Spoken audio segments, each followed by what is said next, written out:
So I think we have about 18 minutes to talk about inside Futureplay games, Battlelands Royale, or in other words, how to brew Mokka, but you're too afraid to ask. What we call Mokka is massive online competitive casual arena games, and it's the newest thing that we started building a little bit over a year ago, but actually this week marks the 18th year in mobile games for me. So it's been a long time coming, in other words. Just very briefly, I mean, you mentioned we've gone from casual to mid-core. Yes, we started in more of the kind of what is now called hyper-casual. We coined the term Futureplay and started with kind of ads-first mentality, and that's how the company got started. And we launched 4 games in the Idle series on that. 3 years old, about 3 million in funding, about 25 people, 13 million in revenues, 40 million downloads, 7 launch games, 4 cracked eggs. When you're making an omelet, you can't do that without cracking some eggs. We actually did kill, or the team killed, 1 product in soft launch, Battle Bombers Arena, last week as well, and 3 prototypes that we axed. So we still have 6 live games actually out there in the market.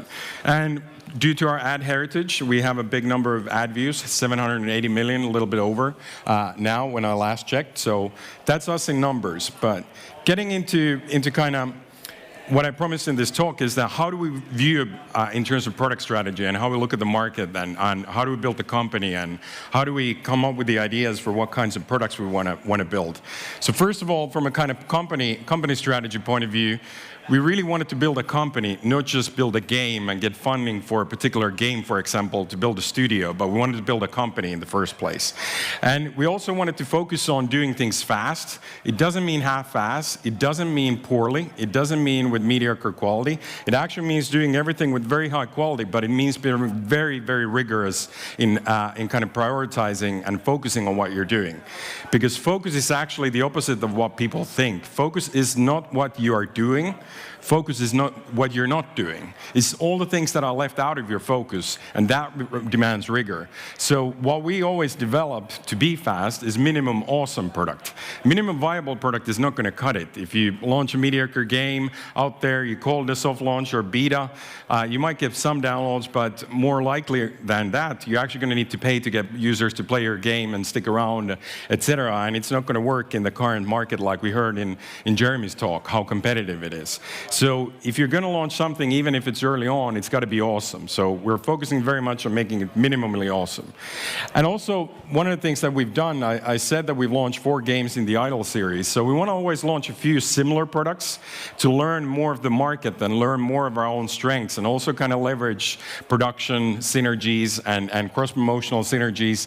But we think that we learn the fastest if we launch like 4 Idle games, one about farming, one about city, one about Minecraft, one about YouTubers and influencers, etc. That way we can see, is there a theme that works better for this mechanic? Is there a theme that works better for this part of the market?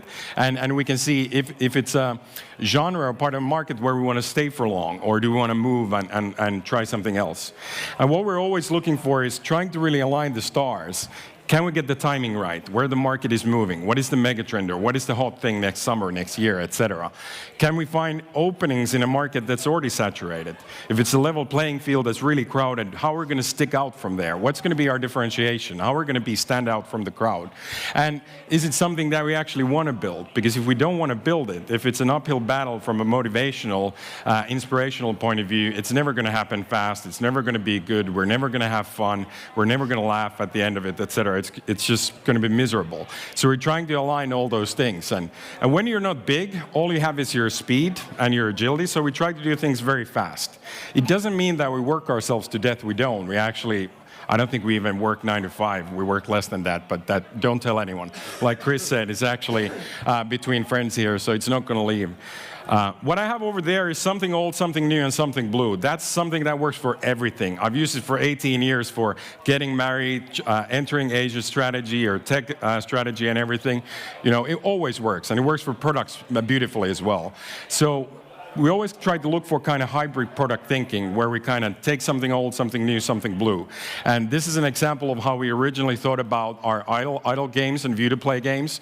So take the kind of quality stamp that we have in execution and in the end user experience, use the new monetization of focusing on ads first with Futureplay, and take the simplicity of the underlying math and everything, eternal scaling of the game and the content in the idle games and make it super approachable, super simple to play, hyper casual, and go after supermassive themes and tried to offer, in an innovator's dilemma fashion, a faster, simpler, funnier, quirkier, cheesier to play alternative than Heyday or SimCity, etc., and try to see if we can capture the market that way. So there's always an idea how we go about it. But anyway, last summer, or last spring already, we had a strategy meeting, our first ever and a last since, with the board in Stockholm in May 2017. And that's when we first said, hey, we want to build something else after idle games. We'd only launched 2 idle games so far, but we had 2 other games in production, and we knew we were going to be out with them by Q1 2018 at the latest.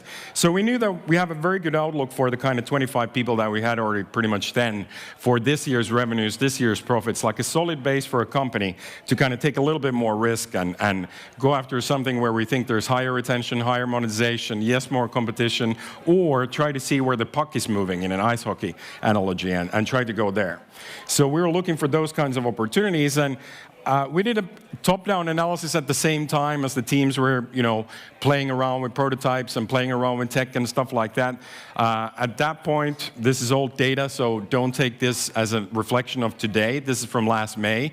We looked at revenue per download per month as a new metric from App Annie numbers to kind of look at what's the accumulation velocity of the lifetime value of that game based on how long it has been live in the market, how much revenue it has gathered in those months that it has been live, over how many downloads. So what is the lifetime value in those months generated for all the downloads? It's not a metric that exists anywhere else outside of the Excels that we have, but it was one way to cut through the clutter and look at different parts of the market. And what we find out while we were actually building a prototype, one of the killed products for Clash Royale, was that there's only Clash Royale that's sticking out and everybody else is dead by the wayside of the road. That's not a part of the market that we want to go in, because we tried the prototype and we thought that it's going to be really hard to make a better game than Clash Royale, and it's a pretty kind of dealt market with, so let's not try to go exactly there. We looked at a couple other things like casual sports. Golf Clash is actually the 2 other big bars over there on both platforms, 8-ball pool for Miniclip and all that. There would have been an opening there. But at the same time, we're also looking at Match 3, which was actually a lot more healthy spread in terms of there's always a new entrant to the market, somebody who's making $10, $50, $100 million in yearly revenues. They have a tiny twist on the theme or a tiny twist on the meta game, not so much success on the twist on the core mechanic itself, trying to innovate too much on that. But it's a staple category. It's like toilet paper. Everybody needs it every single day, many times a day. So we thought, okay, Match 3 is there. It's up there for the taking if we figured out the right way and the right passion to go into that market. But then something happened in May. We started playing PUBG last May. That's not actually those 2 middle pictures from our Futureland parties. The one on the right is, but we started playing it pretty much like every month, every other month with the guys and the girls at the office, and then every night on Discord, etc. And we started thinking over the summer, how do we do Battlegrounds on mobile? How do we do Battlegrounds on mobile? And at the same time, we killed the Clash Royale prototype, and then we started to build our Bomberman-esque game during the fall as well. So we decided to put the Match 3 on hold because we thought that market is not going to go anywhere. So let's go after MOCAs. Let's go after massively online, casual, competitive arena games. So what we mean by that is that we want to take the kind of excitement, every match tells a story of the MOBAs, where you really want to get deep into the game and you really want to be good at that and you want to learn and be better, and it's so exhilarating. You have the pain, the agony, the glory, the FU, the I got yous, all those emotions, all those feelings. And at the same time, what we can learn from the kind of .io games, the Agarios or Slitherios of the world, the accessibility that jump right in, and yes, every match tells a story as well, but how do we add a little bit more depth and retention and meta games so that people stick around for longer and want to stay and want to pay one way or another? And how do we kind of get into the esports vein? Not just to make it like we have a buzzworthy slide deck. We don't. We're not raising money to use esports in a slide deck for funding or anything like that. But if every match tells a story, it means that it's very share-worthy, and if it's share-worthy, it's also very watch-worthy, so it's very spectator-friendly. People want to watch this type of content. So let's make sure that we make that easy to do and kind of cater to that later on and keep our quality mark. And that's the kind of hyper product strategy and product thinking on the mockers for this one. And in hindsight, when you look at Game Refinery's data, for example, Match-3 is like toilet paper. It's the biggest part of the US market in Q3 this year with almost 20% market share, 18.88.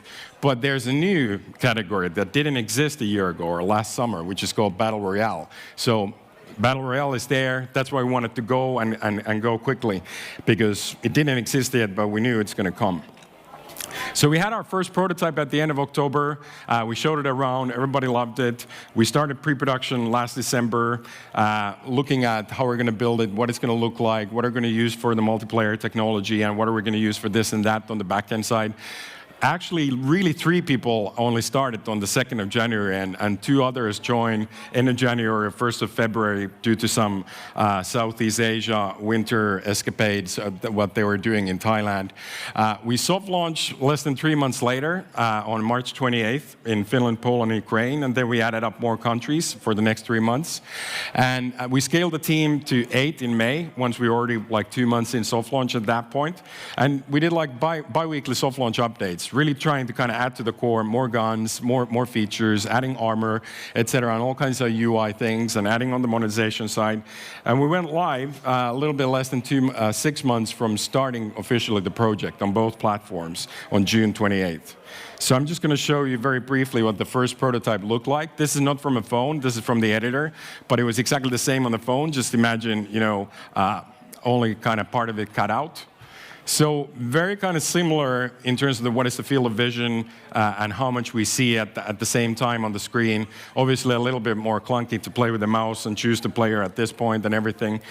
But that was the first starting point in October. Then a quick visit to the Unity Asset Store to make a little bit more kind of objects there, and the buildings look a little bit more interesting. Still nothing really done for the characters at this point. We were basically just testing the tech, testing the kind of visibility, testing the third-person view. At some point, we did a camera version where we're actually in first person.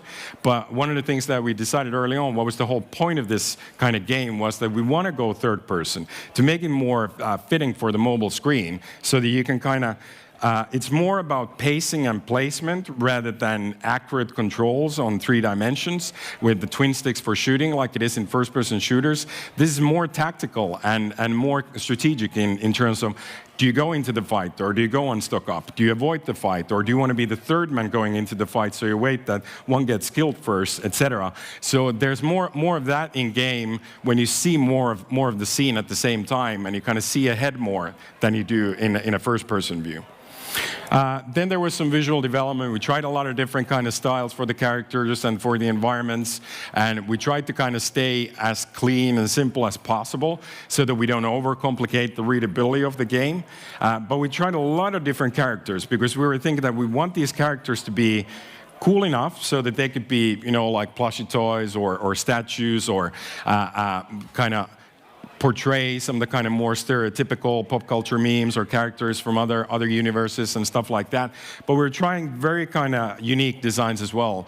But then where we ended up was a little bit more polished, a little bit bobblehead kind of visuals, what you see currently in the game. But actually next Monday there's going to be an upgrade for the whole visuals as well.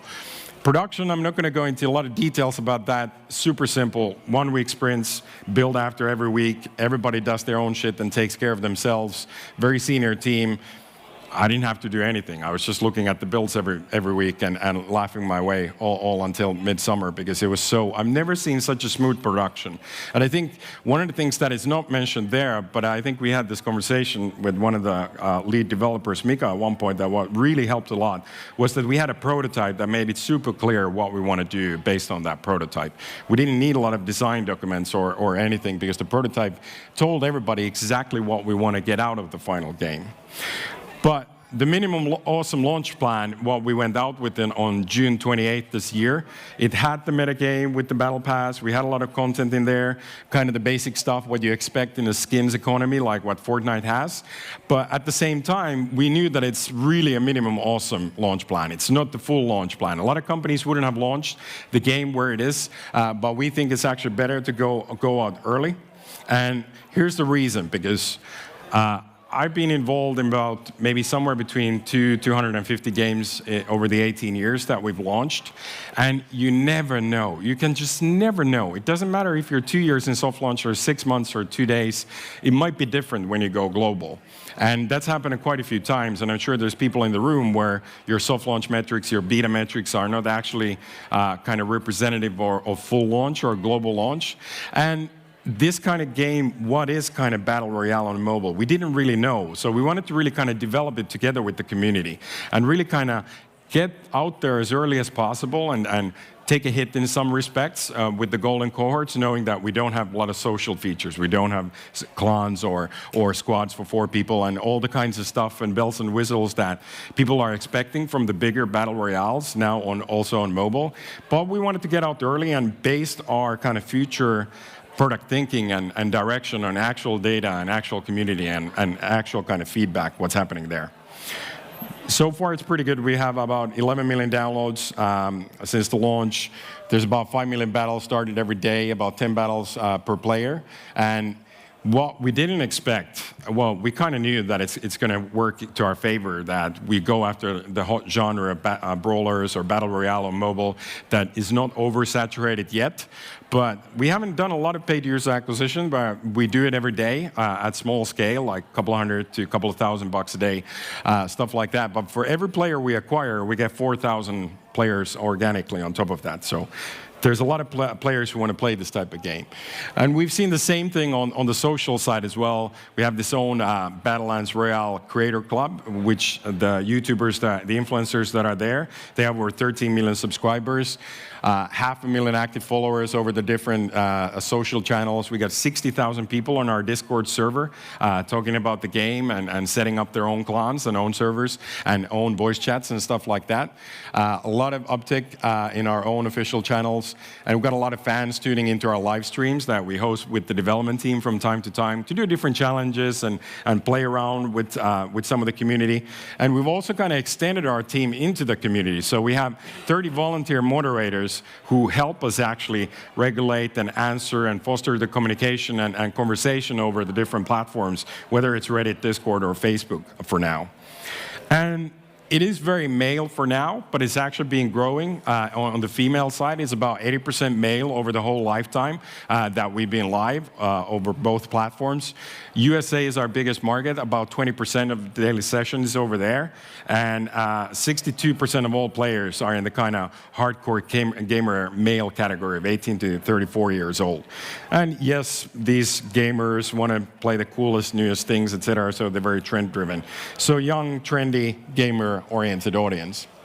And we're actually going live next Monday. I can't tell you all the details about Season 2, but Season 2 is going to add a lot in terms of how players can progress in the game a lot faster and go through the season levels. A lot more content, even new types of content than we haven't had before, lots of new guns. And this is something that we've been doing together with the community. But I think it's just wonderful to see that we've actually been able to combine what's happening in the market, what is the right timing, what we want to build, and how do we do it with our way, with no bullshit, no kind of overthinking. Let the team decide and let the team run with it and go after the market opportunity and the timing that we have. And that's what we've done with Battlelands, and we're just getting started. Thank you.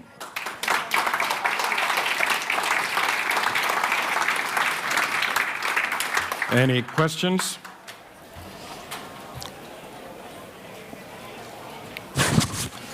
Sure. There you go. Great talk and great game. Thank you so much. I was curious, as you were developing it, what did you see that was already out in the space that was... What was one? As you were, prototyping and bringing it into soft launch, what did you see in the space that was working in terms of similar games, and sort of how did you position your game alongside those? Well, in terms of what we saw working late in the process was when Fortnite launched with the Battle Pass, and we decided that we want to try to be a true skins economy, a visualization only, so cosmetics, and no power progression, no selling of power, no kind of pay to win stuff or anything like that. That's what we wanted to try and go clean with that. We're going to be moving a little bit away from that because without the kind of huge brand and hype what Fortnite has, we haven't seen the monetization levels that we hope we would see. It's still profitable and still growing, and it's fine. But we know we can do a lot better. For example, sometimes we break our own code, and sometimes we break our own format. So I don't know if anybody noticed, but we didn't put any ads into Battlelands Royale when we launched, even though we have about 800 million ad impressions so far, and 70% of our 13 million in revenues is from ads. But we wanted to see how does it work without. So you will be seeing ads later in Battlelands as well, and let's see how well that works. But in terms of like gameplay, we didn't see anybody else where we would look at what's happening from the gameplay point of view. Yes, we were looking at the big guys in PUBG and Fortnite in terms of what types of content and what kind of content they have in terms of emotes and dances and skins and guns and all that. So it's going to feel familiar but different for the players as an environment than as a game. Awesome, thank you. Do you have any more? One more. Oh, sorry. How many users do you have to like your game is a PvP game? So how many downloads do you have to have enough players to play the game? Well, we actually also have bots in our game. I don't know if anybody has noticed. A lot of people hadn't. But you can play against bots as well, and you don't even realize that. The biggest telltale that it's a bot is actually the naming.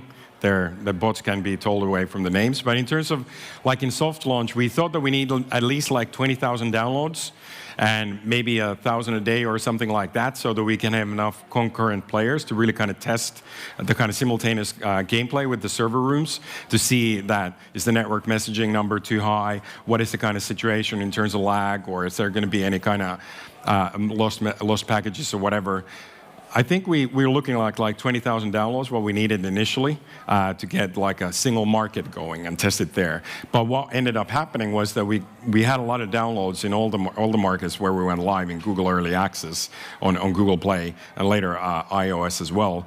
And then we didn't need to acquire users. The users just wanted to download the game in those markets enough to test everything on the server side.